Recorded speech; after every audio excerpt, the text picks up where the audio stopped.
Olá, seres humanos do YouTube. Meu nome é Roberta, sou arte educadora e venho aqui com mais um dessas dezenas, que serão aí de vídeos feitos sobre o planejamento, meu planejamento anual de artes com base nesse material audiovisual que eu vou estar disponibilizando aí no link da descrição para download.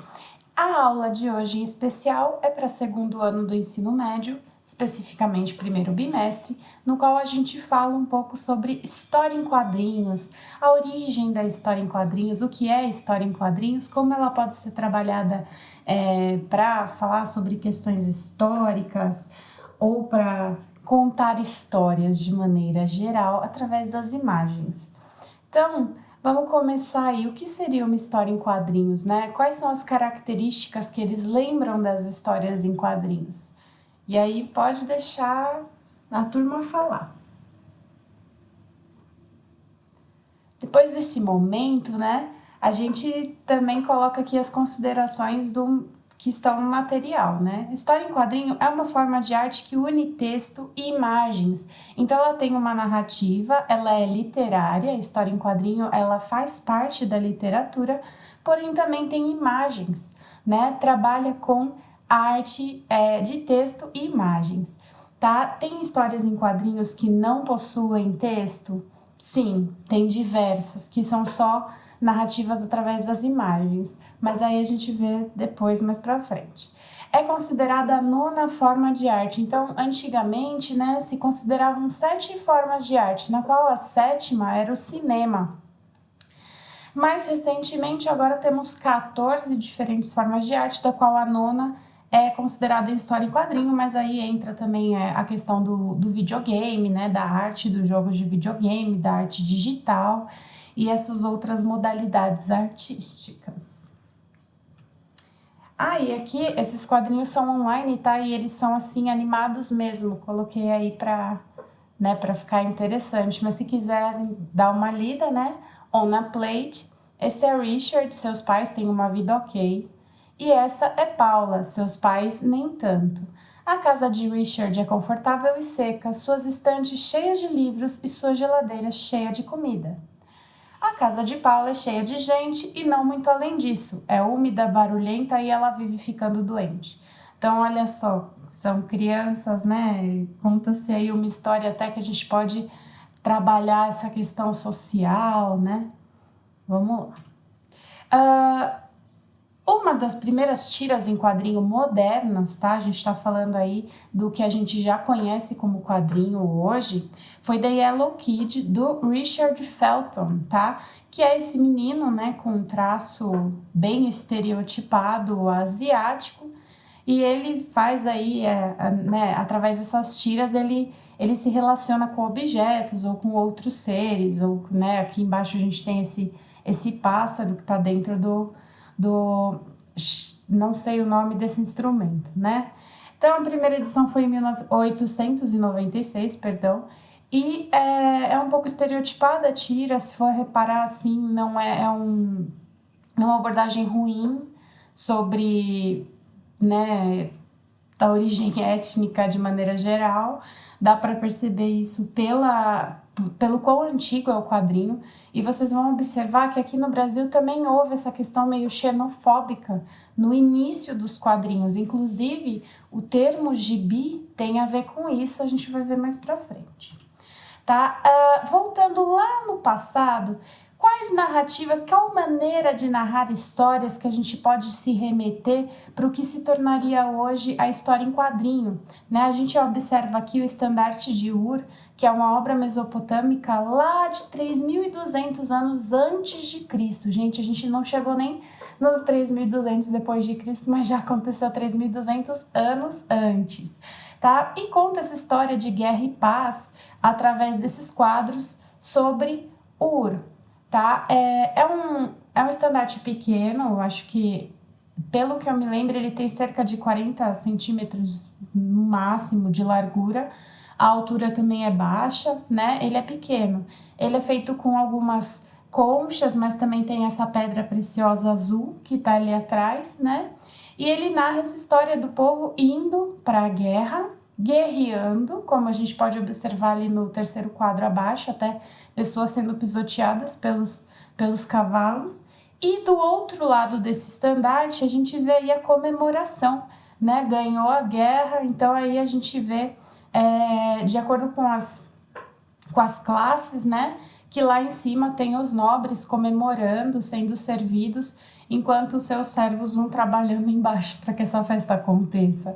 Essa seria uma possível interpretação, tá? Mas o estandarte de Ur é a primeira vez na história que se observa essa linearidade, esse trabalho com quadro a quadro para tratar de uma história, né? Então aqui a gente tem 3 quadros compridos, um em cima do outro, não é muito elaborada essa questão do quadro, porém é muito rico em detalhes, né? Frente e verso, contando aí duas facetas da história da guerra e da paz através desse estandarte. Durante toda a antiguidade clássica, ou a antiguidade de maneira geral, isso não ficando aí presos ao Ocidente, a gente também vê essas características em outras obras, né? Como, por exemplo, esse baixo relevo, tá? Em um templo no Camboja, que dá para observar que em alguns momentos eles usam as pedras para separar as cenas. E às vezes um elemento sai ali para fora da própria pedra, mas olha como cada pedra trabalha isoladamente uma cena, tirando ali no centro a figura mais importante, tá? E logo abaixo também tem a coluna de Trajano, que é muito famosa, que fica em Roma, na Itália, que ela trata aí dessa grande história das conquistas desse imperador Trajano, esse imperador romano. E ela também trabalha essa linearidade, a história, usando esses quadros, que na verdade é essa espiral, né, que vai subindo, subindo e vai contando a história dele. Mas a gente consegue observar essa linearidade, que também existe na história em quadrinhos, de trabalhar o quadro com as imagens. Então a gente pode ver aqui no passado, algumas manifestações que lembram padrões que se encontram na história em quadrinho, né? Mas vamos falar um pouquinho sobre o Brasil, tá? No Brasil, os cartoons, como foram chamados, eles apareceram ali em meados do século XIX. Eles eram bem satíricos, né? Eram tirinhas de jornais, começaram como tirinhas de jornais, mas eram grandes, ocupavam a página inteira. Os quadros vocês vão observar que ainda são bem compridos, um embaixo do outro. E eles começaram aí, né, com o José Caipora, ou Zé Caipora, que eram as tiras sobre esse homem, né? As festas de José Caipora é uma dessas tiras. Vejam a questão da linearidade, como é trabalhado o quadro. É bem diferente do que a gente está acostumado hoje, né? Menos geométrico, e conta aí essa briga de bar, essa história aí dessa briga de bar do Zé Caipora. E logo, né, mais uma para mostrar para vocês o Zé Caipora, que é a terrível luta com o sucuri. E aí a gente pode observar aí que, né, estão os dois aí, né, brigando com a sucuri. O texto é muito pequenininho, mas dá para ler se a gente se esforçar um pouquinho. Eles brigam com essa sucuri e aí no fim chega essa mulher, que aparentemente é uma índia, né, com uma pistola, dá um tiro na sucuri, mata e acaba resgatando os dois que estavam ali, né, se esgoelando para lutar com a sucuri, e no fim quem ganhou foi quem estava usando ali a arma de fogo, né? São essas histórias aí. Terrível luta contra o sucuri. No mundo, né, digamos assim, que as tiras também foram evoluindo à sua maneira, não são da mesma época, obviamente que não. Zé Caipora aí, a gente está falando aí do final do século XIX, início do século XX, e aqui já é bem mais contemporâneo, tá? A gente tem aí um exemplo norte-americano que é o Calvin, do Bill Watterson, que é muito popular, assim como também Mafalda, do argentino Quino, que é muito famosa aí por serem tiras extremamente politizadas, né, sobre diálogos entre crianças, que brinca aí com um pouco sobre a questão da inocência, né, da honestidade, sempre num tom político, é muito interessante. Aí a gente tem essas duas tiras que estão em português para a gente poder fazer a leitura também, né? Então, alô, oi pai, eu sou o Calvin. E você não devia estar na escola? Estou na escola, está tudo bem, o que aconteceu? Por que você está ligando?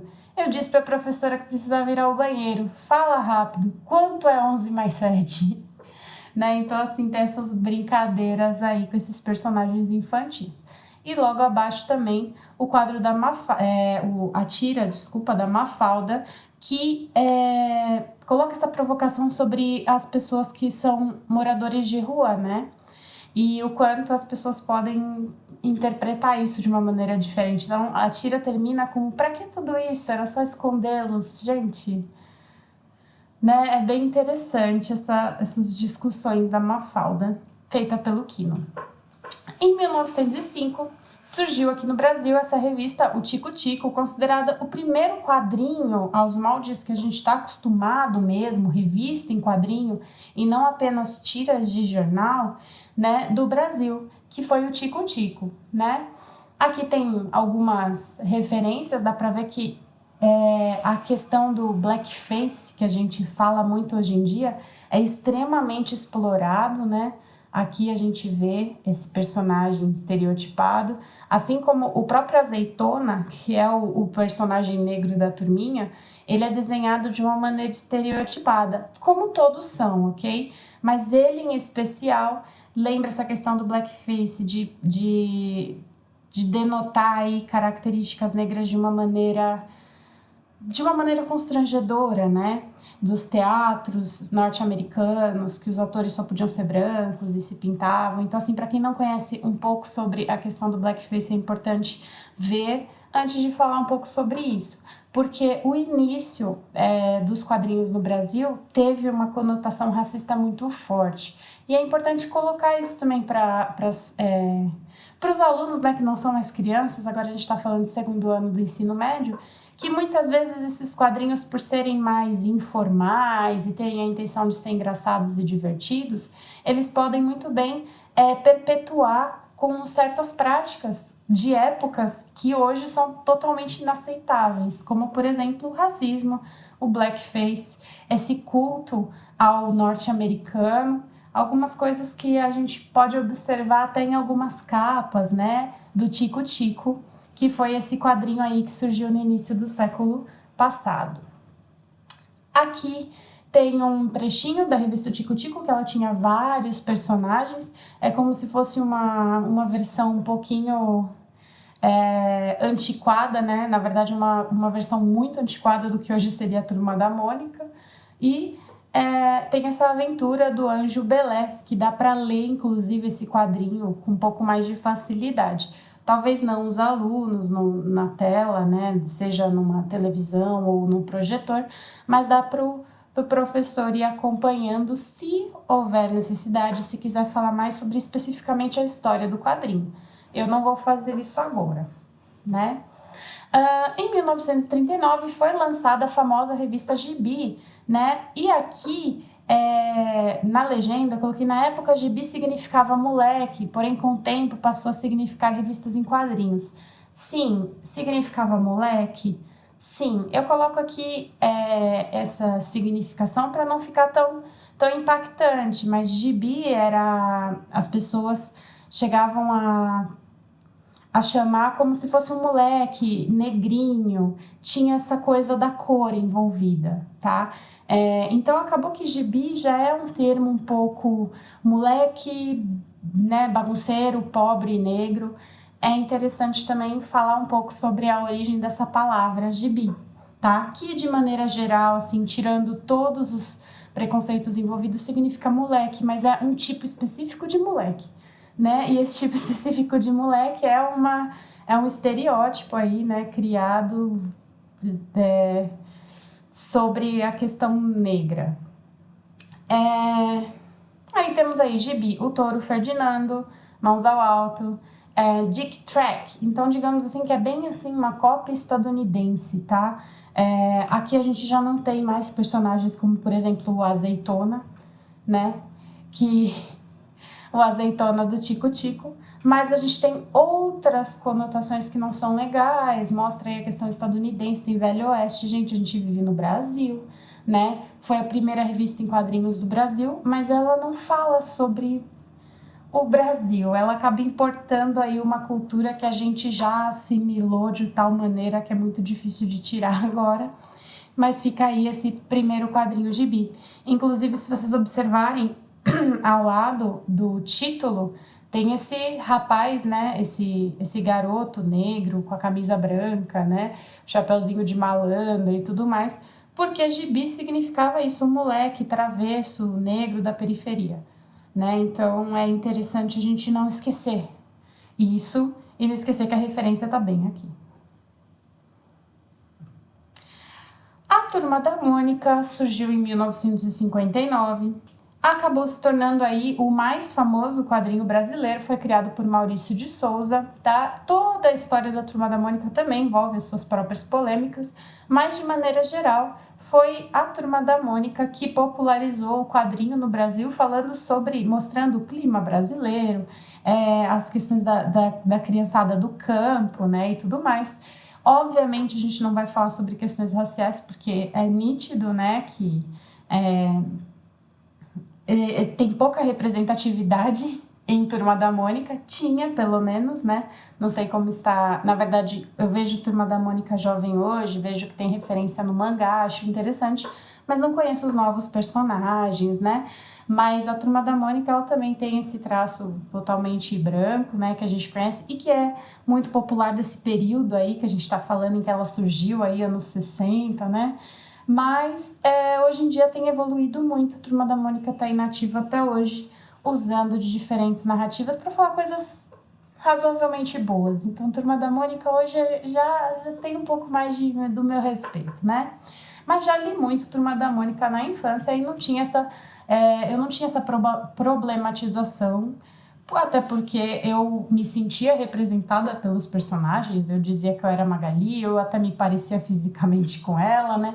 E psicologicamente. Então, como eu me sentia representada, eu não percebia tudo isso que eu tô falando para vocês agora, que sou uma mulher adulta, estudante e professora de artes. Pro resto da vida, eu vou perceber, né, todas as diferenciações, seja de classe, seja de cor, que a gente não prestava atenção naquela época. Agora é importante prestar atenção, colocar isso para os alunos, sempre, falar sobre isso com os alunos. E se a gente não tem muito a acrescentar, porque a gente não está no nosso lugar de fala, a gente só pode mostrar que isso existe e deixar que eles discutam entre si. Existem alguns elementos da produção de histórias em quadrinhos, aqui a gente não vai focar mais tanto na história, das histórias em quadrinhos, lembrando que ensino médio geralmente tem uma aula de artes por semana, então as aulas têm que ser mais corridas, né? Então, falamos um pouco sobre a questão do racismo associado à origem das histórias em quadrinho, o que é muito triste, né? Porque mancha um pouco o passado disso que hoje é, assim, um instrumento artístico para falar sobre aquilo que a gente pensa, um instrumento muito rico, né? E que foi iniciado de uma maneira, né, que a gente hoje finalmente nós podemos refletir sobre. Esses elementos da produção de histórias em quadrinhos são os que estão aqui demarcados com estes bullets, que são a capa. Aqui nós temos o Batman vendo a revista do Batman, mostrando a mesma capa, dentro da mesma capa, dentro da mesma capa. Eu achei que tinha tudo a ver com o tema. Os balões, né? Balão de fala, balão de pensamento, balão de xingo, balão de explosão, balão de correr, balão de comer. Todo tipo de balão pode ser representado para dizer o tom da fala, o tom do pensamento, ou o tom da ação. Então é muito interessante mostrar para eles que existem diversas formas de fazer o balão e que é isso que vai dar o dinamismo da história, né? Que isso que é interessante aí também é o uso do balão, assim como também é muito importante o uso das onomatopeias, que aliadas ao balão, né? Onomatopeia com balão, elas acabam criando um movimento, né, para esse quadrinho. Perdão, vamos lá.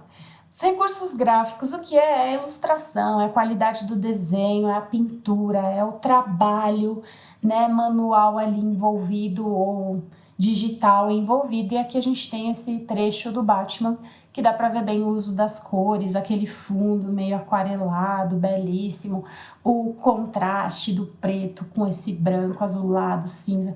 É maravilhoso, porque quase uma paleta monocromática para uma história que é colorida. Então achei interessante mostrar.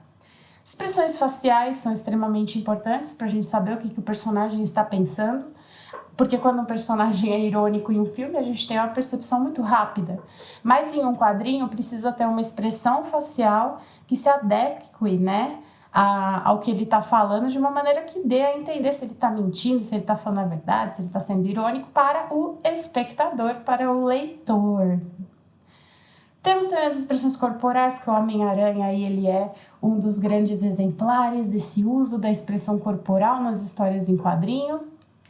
E temos, não menos importante, muito importante também, na verdade, os quadros, né? Os quadros que fazem a história se organizar, o que é mais importante, o que é menos importante, o que tem que ser mostrado grande, pequeno, médio, com detalhes, a quantidade de balões, como eles são. Vendo aqui que o Naruto tá gritando, então o balão é todo espichadinho, as pessoas estão falando o balão é normal. Então, assim, o quadro aliado ao balão, aliado à expressão corporal e facial, que a gente pode observar aqui. Isso tudo, aliás, é muito rico nos mangás, né? Eles possuem uma riqueza muito grande em expressão, balão, porém eles não são coloridos, né? E aqui a gente tem a importância dos quadros para um mangá, né? Um quadrinho japonês dar certo. E existem alguns formatos diferentes de história em quadrinho, como eu falei, o mangá, o que tem de diferente o mangá da história em quadrinho normal é que ele é japonês, tá? Tanto que na Coreia o nome dos quadrinhos lá é manhwa, né? Então é muito parecido, mas também não é igual. Cada lugar dá um nome e há alguns nomes que representam o estilo, o tom da história que vai ter no quadrinho. Então alguns são representados pela sua plataforma, outros são representados pela sua nacionalidade e outros representados pelo tom da história. Então nós temos os cartoons, que são os mais clássicos, eles são estilizados de uma maneira simples, infantil, como a gente pode observar até nas animações da Cartoon Network, que tem essa característica em especial de ser bem estilizado, de misturar fantasia, realidade, de dar lição de moral no final. O cartoon é mais voltado para o público infantil, pré-adolescente, né? Temos as tiras, que geralmente elas têm um tom político, elas estão envolvidas em algum assunto do momento, né? E aí a gente tem aí um exemplo clássico, que é a Mafalda. E aí tem esse trechinho que, gente, não é de 2020 esse quadrinho. A verdade é que se discute os mesmos problemas políticos desde sempre, né? E tá aí esse quadrinho da Mafalda para mostrar isso, que na verdade nem é um quadrinho brasileiro, é um quadrinho argentino. Nós temos a HQ. Aqui é um GIF animado para dar uma graça, mas a HQ são os famosos Marvel, DC. Pode-se dizer que a Vertigo, né, ou Vertigo, tá mais voltada para, em alguns momentos, graphic novel do que a HQ, eu vou explicar por quê. Mas a HQ são essas histórias em que tem os clichês, né, do herói, né, da trajetória do herói, sempre voltado para essa questão do heroísmo. Tem um pouco de nacionalismo, principalmente no que se refere às HQs estadunidenses. E é isso aí. Graphic novel, eles são quadrinhos um pouco mais simbólicos, voltado para um público mais adulto. É uma leitura mais difícil, tá? E aqui a gente tem esse exemplo Maus, que conta a história aí do nazismo, brincando com essa ideia de mudar, de humanizar os animais e ao mesmo tempo, né, animalizar o homem. Então é um trabalho maravilhoso. O Maus, eu acho que é a graphic novel mais famosa do mundo, né, que é a história aí desses sobreviventes do Holocausto. Então, graphic novel, se você ver esse gênero, não é para criança, geralmente não é para criança. Webcomic, como eu falei, tem alguns títulos de quadrinhos que só determinam a plataforma deles. Então, webcomic é um quadrinho feito na internet, para usabilidade na internet. Geralmente são histórias que são contadas e para você continuar você tem que passar uns joguinhos. Então, É uma história em quadrinhos que tem é mais imersiva, de certa maneira, para o usuário. É bem infantil, porque geralmente trabalha essa questão do jogo, você brinca para conseguir descobrir, para poder passar a página, né? É bem interessante. E tem esse exemplo que é Over the Garden Wall, né? O Segredo Além do Jardim. Storyboard é um quadrinho que não é comercializado, a não ser que seja para divulgar talvez um filme ou uma novela, ou, né, uma animação. Mas o storyboard ele é o quadrinho que organiza a sequência das cenas em uma obra cinematográfica.